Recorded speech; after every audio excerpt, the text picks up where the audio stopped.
Halo magers, dimanapun kalian berada, semoga kalian sehat semuanya meskipun mager melanda. Gua Zeke, biasa dipanggil Bang Zik. Ada juga yang manggil gua Bangke. Gak enak banget sumpah. Ya udahlah. Dan ada temen gua satu lagi tapi gak mau disebut namanya karena dia bukan orang biasa. Dia orang-orangan sawah. Hahaha. Oke, brother, I'm sorry. Oke guys, di video pertama gua kali ini gua akan merangkum cerita dari film Argentina yang berjudul Tiger Blood in the Mood. Oke guys, gak pakai lama, gak pakai kuah, keringan aja, duduk yang tenang, fokuskan pikiran, siapkan minuman, siapkan cemilan, dan selamat menonton.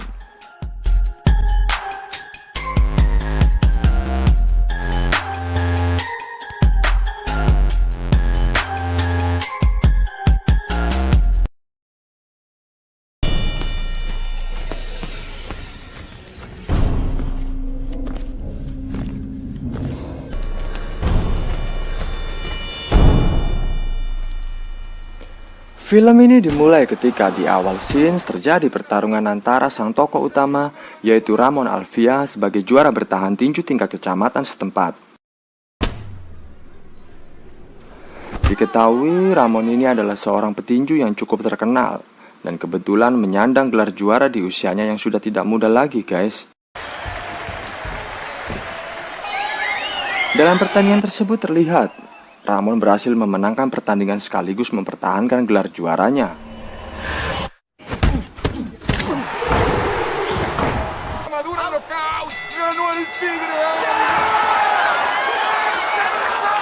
Dan kemenangan tersebut dilanjutkan dengan sebuah pesta untuk merayakan kemenangan Ramon beserta keluarga dan seluruh tim ofisial, pelatih, tukang pijet, anak gawang, dan hakim garis, yang mana telah turut mensukseskan kemenangan Ramon.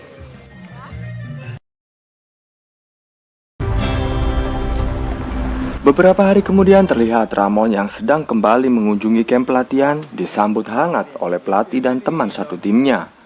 Di sana Ramon yang mulai latihan lagi nggak sengaja melihat seorang cewek yang belum pernah dia lihat sebelumnya. Di sana pelatih Ramon memberitahukan kalau cewek itu adalah seorang petinju muda yang mulai merintis karir pertinjuan di camp tersebut. Setelah mendengar penjelasan dari pelatihnya, ternyata si Ramon ini malah nunjukin ekspresi curiga. Dia bilang ke pelatihnya untuk berhati-hati dan waspada, karena Ramon beranggapan jangan-jangan cewek ini adalah mata-mata yang dikirim sama rival tinjunya.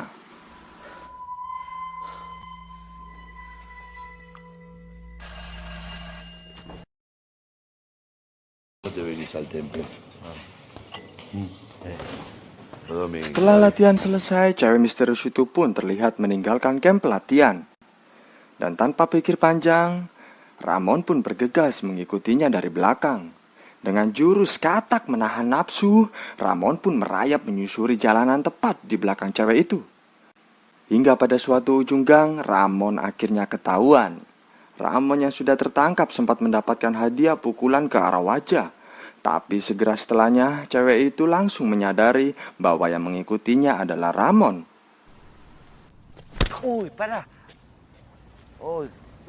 Perdóname. Begitu aksinya sudah ketahuan, Ramon langsung berbasa-basi dan akhirnya mengajak untuk berkenalan.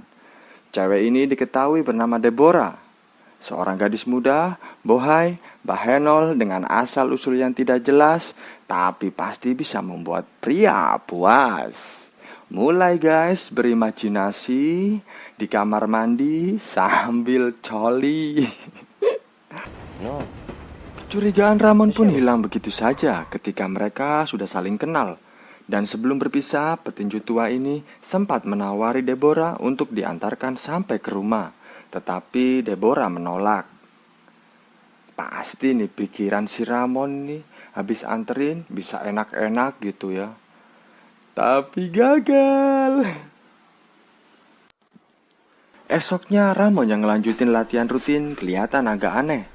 Gak kayak biasanya, seolah-olah seperti gagal fokus waktu Deborah berada gak jauh darinya. Dan Deborah yang saat itu terlihat semakin semok membuat si Ramon ini semakin gusar ketika dia menatap body bahenolnya. Akhirnya Ramon yang gak kuat iman gak bisa fokus latihan karena keberadaan Deborah di sana. Memutuskan untuk menyudahi latihannya dan beranjak pergi melewati Deborah yang lagi latihan. Dengan langkah tenang, tak tergoyahkan, sok kuat iman, Ramon pun menuju ke kamar mandi untuk mainin sabun mandi. Gak lama kemudian, pucuk dicinta penagih hutang pun tiba. Gak disangka, Deborah yang tadi lagi asik sibuk latihan ternyata mendatangi Ramon yang lagi asik coli. Ramon pun sempat kaget, karena orang yang ada di imajinasi ternyata sudah dekat di hati. Dan tanpa basa-basi, Ramon yang udah sange setengah mati langsung menunggangi sang pujaan hati. Anjay. Setelah puas sesuai boy, Ramon mengantarkan selingkuhannya ini pulang ke rumah. Sebagai seorang fuckboy tentu saja hal ini sudah menjadi keharusan jika ingin mendapatkan jatah lagi untuk kedepannya. Hingga pada suatu tempat di pinggir jalan, Deborah meminta agar Ramon menghentikan laju mobilnya dan berkata kepadanya agar diantarkan sampai sini saja. Tapi sebelum berpisah, mereka melakukan ritual perpisahan. Gracias por traerme. Bueno, gracias por traerme.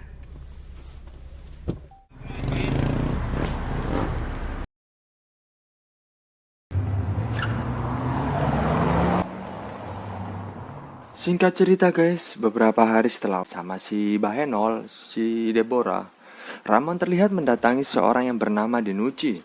Dia dikenal sebagai promotor tinju setempat, atau bisa dibilang adalah orang yang menyelenggarakan kejuaraan tinju di sana guys. ¿Qué pasa, pelotudo? Pará. Es el tigre Albia, no lo reconozco. Todos los amigos, querido.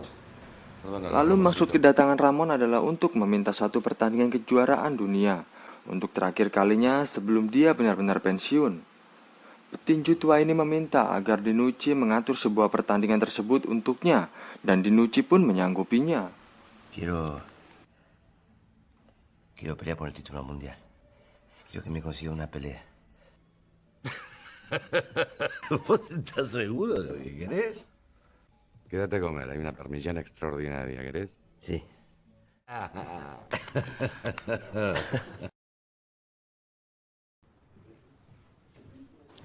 Setelah urusan dengan Dinucci selesai, Ramon pun balik ke rumah. Tapi karena udah terlalu malam, Ramon yang udah nyampe di depan pintu kamar harus kecewa karena sang istri ternyata tidak membukakan pintu untuknya. Dan mau gak mau, Ramon pun akhirnya tidur di luar kamarnya.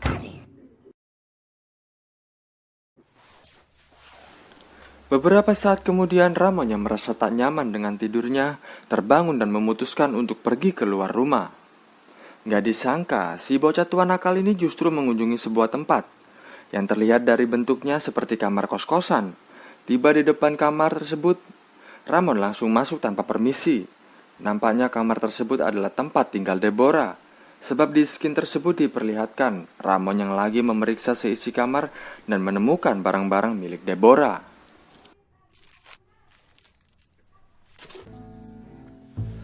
Dan ternyata memang benar, gak lama berselang muncullah sang tuan rumah yang tak lain adalah Deborah.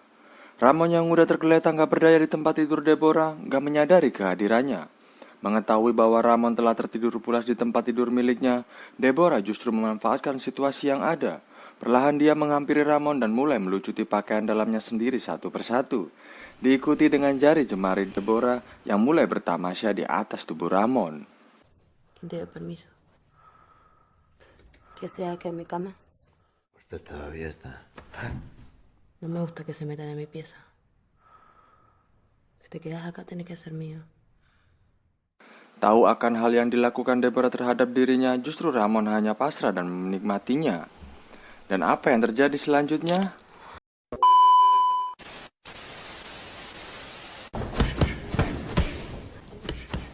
Setelah menginap dan dapat servis dari Deborah malam itu, pagi harinya Ramon berlatih di camp pelatihan seperti biasa. Kali ini dia berlatih ditemani oleh pelatihnya. Ketika sedang seriusnya berlatih, tiba-tiba pelatihnya nanya ke Ramon, kemana semalam dia pergi? Usut punya usut, ternyata istri si Ramon menelpon pelatih buat menanyakan keberadaannya. La Tana me llamó desesperada. Dan Ramon pun menjawab, semalam dia pergi ke tempat Denucci buat ngebahas soal pertandingan kejuaraan dunia. Tapi dia nggak cerita kalau habis enak-enak di rumah Deborah. Pelatih Ramon menyayangkan keputusan yang diambil Ramon karena dia beranggapan bahwa Ramon sudah terlalu tua untuk kejuaraan internasional. Hal itu bisa menyebabkan gelar juara Ramon terancam, kata pelatihnya. Te van a arruinar para todo el viaje, déjate de hinchar la pelota. Estás bendecido, ¿para qué? Yo quiero seguir. Gak lama kemudian datanglah Denucci melihat Ramon yang lagi latihan dan mengajak Ramon buat ngobrol sebentar sambil nawarin sebuah pertandingan eksibisi sebelum pertandingan gelar internasional diselenggarakan. Karena kondisi ekonomi yang mengharuskan membayar cicilan pinjaman online dan barang-barang elektronik lainnya, akhirnya dia menerima tawaran tersebut. Dólares, ¿eh?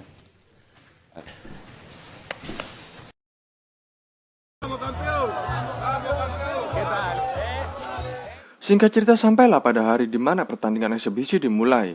Di scenes tersebut diperlihatkan Ramon bertemu dengan lawannya.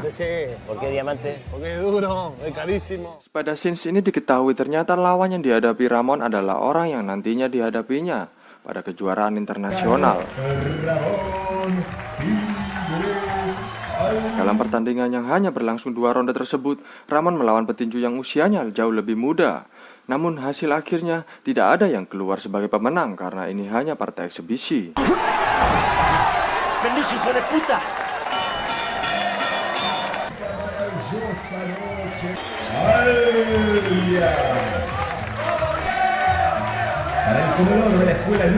Two 2,000 years later.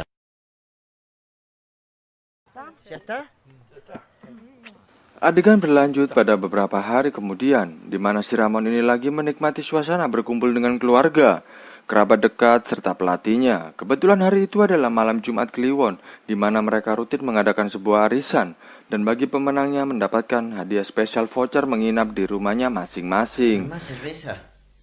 Setelah arisan selesai, si Ramon ini yang sedang merasa jenuh, mencari persediaan minuman alkohol yang mungkin masih tersedia di rumahnya.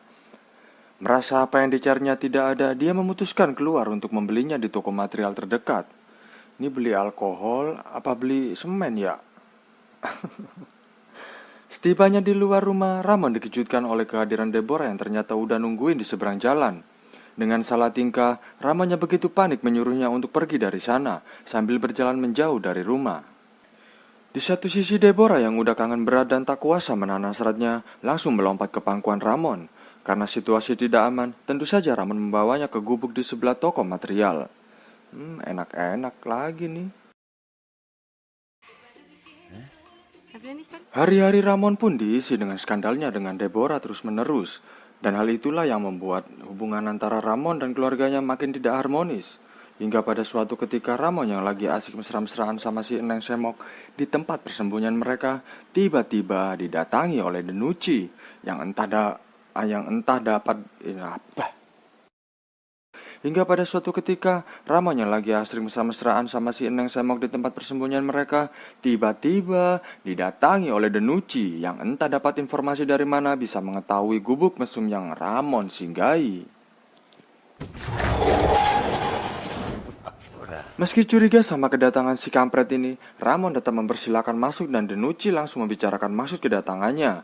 Denucci mengungkapkan kalau nantinya pertandingan kejuaraan internasional yang akan digelar untuk Ramon akan diubah jadi sebatas kejuaraan nasional saja, tapi akan tetap diadakan besar-besaran dengan disiarkan ke televisi secara langsung dan akan dihadiri banyak penonton. Yo le dije que quería una pelea por el título mundial, no por el sudamericano. No quiero poner en riesgo el título. Denucci. Ramón, te aseguro que va a generar expectativas. A mí me arma la pelea que yo le pedí, no quiero otra pelea. Ramon yang tak bisa begitu saja menerima keputusan itu, menanyakan kembali dan memohon supaya Denucci mengabulkan keinginannya. Akan tetapi Denucci tetap pada keputusan dan meyakinkan Ramon agar tetap melanjutkan pertandingan yang sudah ditentukan. Adegan beralih saat Ramon sudah berada di rumah, di mana terlihat di sana Ramon sedang duduk santai sambil stalking Instagram mantan. Seketika dia dikejutkan dengan kehadiran istrinya yang entah habis dari mana. Ramon pun segera bertanya kepada istrinya kemana saja dia, dan mengapa di rumah tidak ada siapa-siapa. Bukan jawabannya Ramon dapatkan, justru tuduhan dari istrinya yang ia terima. Nah lo. Están con Marta. ¿A dónde fue esta noche? Estoy peleando. ¿Ah? Hablé con Denucci. Está todo bien. Tama, Ramon. Istri Ramon beranggapan bahwa Ramon telah mengkhianatinya karena dalam beberapa hari terakhir Ramon telah melakukan hal yang mencurigakan. Meskipun Ramon mengelak dan melakukan pembelaan untuk menutupi skandalnya tersebut, tetap saja istri Ramon tidak mempercayainya karena dia mempunyai bukti dari seseorang yang memberitahukan kepadanya, dan pertengkaran di antara keduanya pun tak terhindarkan. ¿Por qué me hace esto? ¿Por qué? Tú vas con otra mujer. Tú vas con una Troya. Con otra Troya che trovi per strada.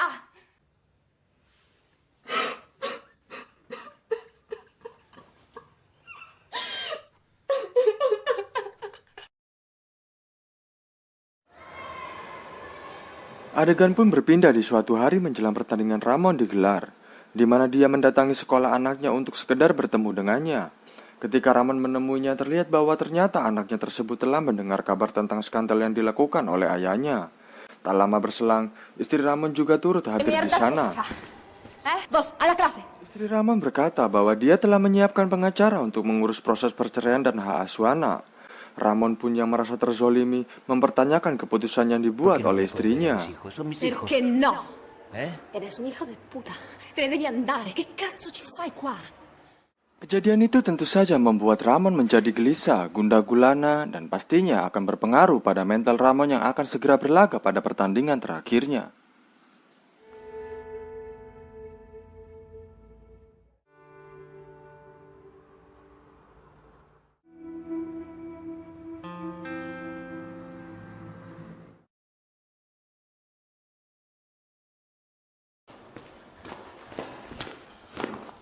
Hingga pada harinya pun tiba, Ramon mendatangi kamp pelatihannya untuk yang terakhir kalinya. Dia sempat bertemu dengan pelatihnya di sana dan pelatihnya pun sempat menasihati Ramon atas kesalahan yang telah ia perbuat selama ini. Selanjutnya, si Ramon ini yang lagi melakukan persiapan untuk bertanding pada partai puncak terlihat memberikan arahan kepada si cewek semok yang akan melaksanakan pertandingan pembuka. Sebelum Deborah bertanding, tak lupa Ramon memberikan cipokan hangat kepadanya.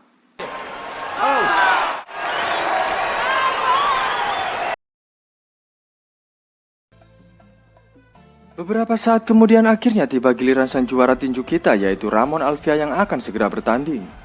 Kepercayaan diri yang sangat tinggi diperlihatkan olehnya ketika sedang memasuki ring layaknya seorang juara sejati.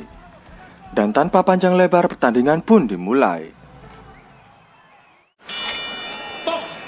Pada ronde pertama terjadi jual beli pukulan yang cukup membabi buta oleh kedua petinju.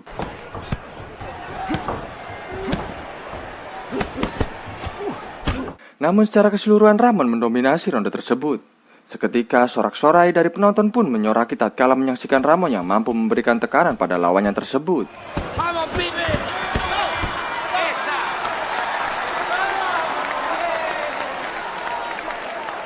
Lalu pada jeda ronde pertama hal yang cukup mengencrotkan pun terjadi, di mana Ramon yang tak sengaja melihat ke arah Deborah menyaksikan pemandangan yang kurang mengenakan. Dia menyaksikan Deborah yang sedang berbicara serius dengan Denucci dan promotor sang lawan. Dan dari percakapan tersebut terlihat Deborah sangat senang ketika berbicara dengan mereka. Lantas hal ini nampaknya membuat Ramon sangat terganggu. Dengan ekspresi yang kurang fokus dia mulai pertandingan ronde kedua.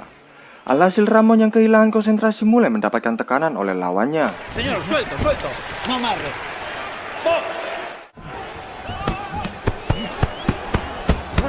Setelah mendapatkan serangan telak oleh lawannya, Ramon pun akhirnya terjatuh dan tak mampu bangkit lagi. Aku terjatuh dan tak bisa bangkit lagi.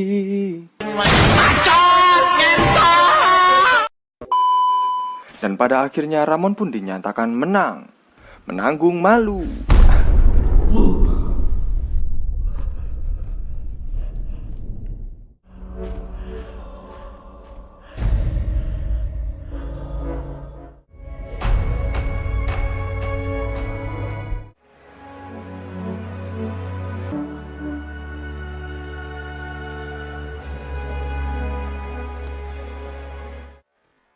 Ramon yang menyadari bahwa dirinya telah kalah dalam pertandingan tersebut perlahan beranjak menuju sudut ring. Terlihat dia tertunduk lesu menyaksikan lawannya merayakan kemenangan. Tak lama kemudian Deborah datang menghampiri Ramon dengan maksud untuk menghiburnya. Dia menenangkan Ramon yang saat itu sedang frustasi karena seakan tak percaya dengan kekalahan yang dialaminya. Tak diduga, Ramon yang saat itu sedang dalam keadaan emosional langsung melimpahkan kemarahannya pada Deborah. Ramon berkata bahwa kekalahannya tersebut tak lain disebabkan oleh Deborah, yang mana Ramon merasa bahwa kehadiran Deborah telah membawa dampak negatif dalam hidupnya. ¿Qué te pasa? ¿No ves lo que me pasa? Perdí todo. Por tu culpa. Mendengar hal itu, Deborah terlihat amat kecewa atas apa yang diucapkan Ramon. Sambil menahan tangis dan tak mengucapkan sepatah kata pun, Deborah langsung pergi meninggalkannya.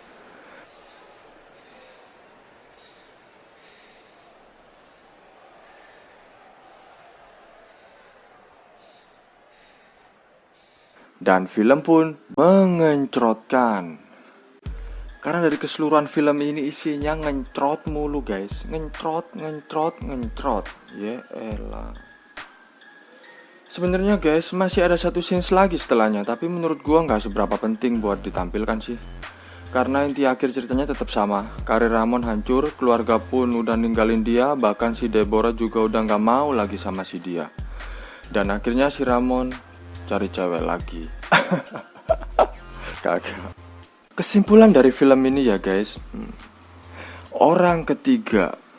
Kalau lu udah berkeluarga, hindarin orang ketiga daripada rumah tangga lu hancur. Kalau sekedar berteman atau bersahabat, oke, fine, nggak apa-apa lah. Tapi kalau buat ngencrot, ya mending lu beli. Anjir. Kalau sampai dia hadir terus ngerusak keluarga lu, aduh, kasihan lah. Jangan sampai lah ya itu. Jaga keharmonisan keluarga kalian semuanya. Kalau udah berkeluarga, janganlah ya hindarin orang ketiga pokoknya. Naik motor bertiga itu ditangkap loh guys, beneran. Ditilang sama pak polisi. Ya mending naik mobil bertiga, berempat, berlima, selalu. Aduh, malah ngebacot gua. Oke, ya segitu aja lah kesimpulan menurut gua. Ya nggak tahu menurut kalian ya kan. Yang penting endingnya mengencrotkan. Oke, gua Zeke, gua pamit. Sampai jumpa di scene berikutnya dan bye bye.